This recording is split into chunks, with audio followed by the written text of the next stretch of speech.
जय हिंद, वंदे मातरम। दोस्तों, मैं मिहिर त्रिवेदी स्वागत करता हूं आपका शुरू करते हैं आज के डिफेंस समाचार को।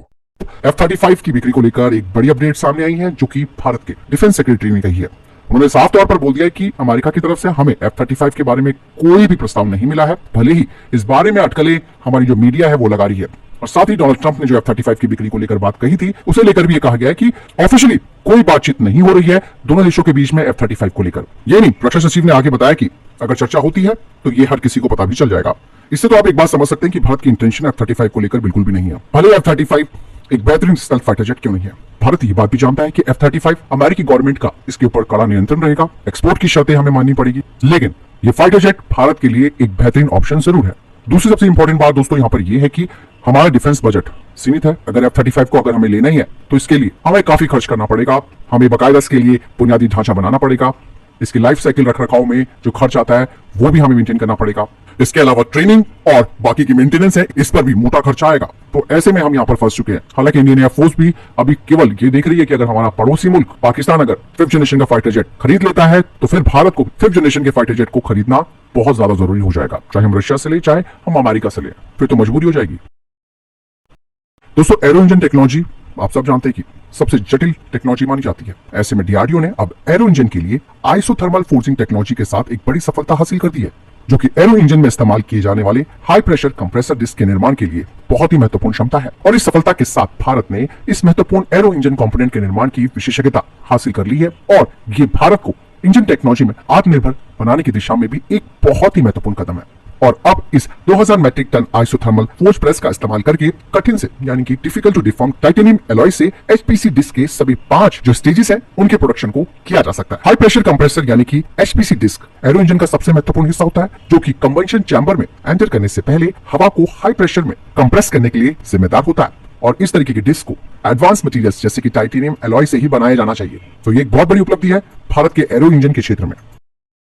इंडियन आर्मी ने सिक्किम में अपने VMMIS को डिप्लॉय किया है, और ये VMIMS का मतलब है vehicle mounted infantry motor system, जिसे कि भारत ने स्वदेशी रूप से बनाया है। इसके जरिए भारतीय सेना किसी भी मुश्किल इलाके में तेजी से अपनी कार्रवाई कर सकती है। ये जो vehicle mounted infantry motor system है, जिसपे कि 81 मिलीमीटर की तोप लगी और इसे महिंद्रा ALSP पर लगाया गया है, जिसे कि आर्मर्ड लाइट स्पेशलिटी व्हीकल कहा जाता है, यानी कि अमाडो। और इस सिस्टम के ALSP पर लगे होने से मुश्किल रास्तों पर इसे आसानी से ले जाया जा सकता है, और किसी भी ऑपरेशन में तेजी से रिस्पांस देने में भी ये बड़ा फायदा देगी हमारी सेना को। और अलाकन एल मोटार को अमाडो प्लेटफॉर्म के साथ इंटीग्रेट करने से भारतीय सेना को बेहतर गतिशीलता, त्वरित प्रतिक्रिया क्षमता और बड़ी हुई मारक क्षमता मिल जाती है। और 81 mm का मोटार कई क्षमताएं प्रदान करता है, जो कि 5 किलोमीटर से अधिक दूरी पर पैदल सेना की ऑपरेशन को सपोर्ट देने के लिए हाई विस्फोटक राउंड, स्मोक या फिर रोशनी के गोले पहुंचाता है। अलाकन एल सिस्टम की ऑटोमेटेड फीचर्स भी हैं, जैसे कि डिजिटल फायर कंट्रोल और रैपिड बैरल अलाइनमेंट। भारत का डिफेंस एक्सपोर्ट लगातार एक के बाद एक बड़ी ऊंचाइयों को छू रहा है। हाल ही में एक रिपोर्ट सामने आई है, जो कि बताती है कि फाइनेंशियल ईयर 2025 में भारत का डिफेंस एक्सपोर्ट 203 बिलियन रुपयों तक पहुंच सकता है। हालांकि भारत सरकार का लक्ष्य तो 2029 तक 500 बिलियन रुपए का है। यहाँ पर दोस्तों ये जो बड़ा उछाल होने वाला है, उसके पीछे का रीजन है यूरोप की तरफ से भारत को अब बड़े डिफेंस ऑर्डर्स मिलने वाले हैं, क्योंकि यूरोप में इस वक्त जो मैन्युफैक्चरिंग बाधाएं हैं वो आ रखी हैं, और इसे देखते हुए भारतीय जो डिफेंस कंपनियां हैं उनके लिए एक बड़ी अपॉर्चुनिटी की आ गई है। ऐसे में दोस्तों आपने देखा होगा कि अब यूरोपीय जो डिफेंस मैन्युफैक्चरर्स हैं वो भारत के साथ कोलैबोरेशन कर रहे हैं, ताकि वो भारत के साथ मिलकर हथियारों को बना सके। और MBDA ने ASRAAM मिसाइल के लिए भारत में प्रोडक्शन लाइन स्थापित करने की बात कही है। ऐसे ही कई और यूरोपीय देश हैं जो कि धीरे धीरे या तो भारत के साथ ज्वाइंट वेंचर कर रहे हैं या फिर भारत से हथियारों को खरीद रहे हैं। और ये जो फिगर्स हैं दोस्तों, ये आंकड़े बताते हैं कि भारत ने पिछले 10 वर्षों में डिफेंस एक्सपोर्ट में 31% वृद्धि की है, और इसका श्रेय दोस्तों हमारी जो प्राइवेट सेक्टर और जो DPSUs हैं उन्होंने इसमें बड़ा योगदान दिया है। वही दोस्तों, भारत जो कि अपने AMC फाइटर जेट और सुपर सुखोई अपग्रेड प्रोग्राम के लिए gallium nitride based active electronically scan Eicher radar को तैयार कर रहा है। अब यहाँ पर एक बड़ी प्रॉब्लम सामने आ रही है। कहा जा रहा है कि क्या भारत इस नए रडार को अपने एग्जिस्टिंग 36 राफेल फाइटर जेट्स में लगा सकता है, क्योंकि इन 36 राफेल फाइटर जेट्स में गैलियम आर्सेनाइड यानी कि GS आधारित आइसर रडार है, और भारत इसके लिए फ्रांस पर निर्भर है। लेकिन अगर भारत अपग्रेड करता है अपने राफेल फाइटर जेट को, तो इसके लिए भारत को फ्रांस से परमिशन लेने की जरूरत पड़ेगी, लेकिन फ्रांस इसके लिए हाँ नहीं बोलेगा। भारत के द्वारा विकसित किया गया gallium based Eicher radar gallium arsenide आधारित आइसर रडार से काफी एडवांस है, क्योंकि गैलियम टेक्नोलॉजी में high power efficiency, greater detection range और जैमिंग के लिए बेहतर प्रतिरोध और बेहतर थर्मल मैनेजमेंट होता है। इसीलिए ये एएमसी और हमारे सुपर सुखोई फाइटर जेट के लिए काफी महत्वपूर्ण हो जाता है। और जो विरूपाक्ष रडार है वो उत्तम आईएसआर रडार का गैलियम बेस्ड डेरिवेटिव है और इस रडार के लग जाने से भारत अपनी अस्त्र और जो 100 मिसाइल है उन्हें राफेल पर भी आसानी से इंटीग्रेट कर सकता है। राफेल सौदे में दोस्तों हेलमेट माउंटेड डिस्प्ले और कुछ भारतीय हथियारों के इंटीग्रेशन को लेकर बात दोनों देशों के बीच हुई थी, लेकिन रडार और जो एवियोनिक्स है उसके लिए बातचीत नहीं हुई थी, यानी कि उसके हस्तांतरण को लेकर दोनों देशों के बीच बातचीत नहीं हुई थी और फ्रांस इसका सोर्स कोड भारत को नहीं देगा, जिसकी वजह से इस गैलियम बेस्ड आईएसआर रडार को राफेल में लगाना मुश्किल हो जाएगा।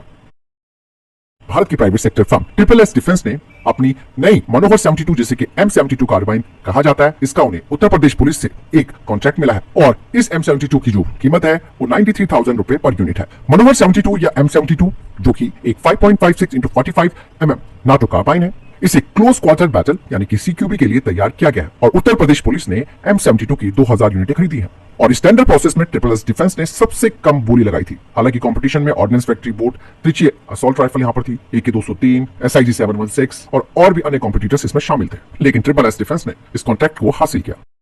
पिछले साल दोस्तों LCA तेजस फाइटर जेट दुर्घटनाग्रस्त हो गया था और ये पहला क्रैश था LCA तेजस मार्क 1 का। इसके बाद कई तरीके के सवाल उठ गए थे। शुरुआत में तो ये कहा गया था कि शायद इसकी ऑयल पंप में खराबी थी जिसकी वजह से इंजन बंद हो गया था, लेकिन कुछ कारण यहाँ पर सामने आ रहे जिन्हें औपचारिक तौर पर कभी सामने नहीं लाया जाएगा।